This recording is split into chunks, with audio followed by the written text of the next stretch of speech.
பட்டினத்து அடிகளருளிச் செய்த கோயில் நான்மணி மாலை. பாடல் 27.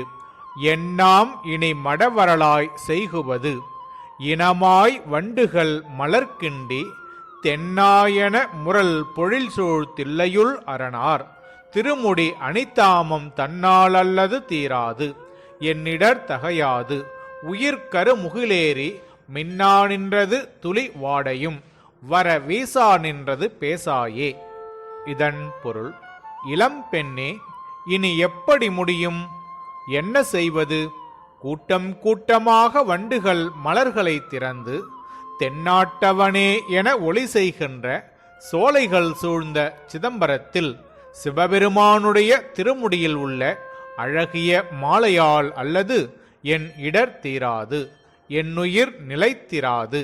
கரிய மேகங்கள் மேலேறி மின்னுகின்றன, மழையும் வரப்போகின்றது, பேசாமல் இருக்கின்றாயே என கார்ப்பருவம் கண்டு கலங்கிய தலைவிக்கு தோழி சொல்லியதாக இப்பாடல் அமைந்துள்ளது.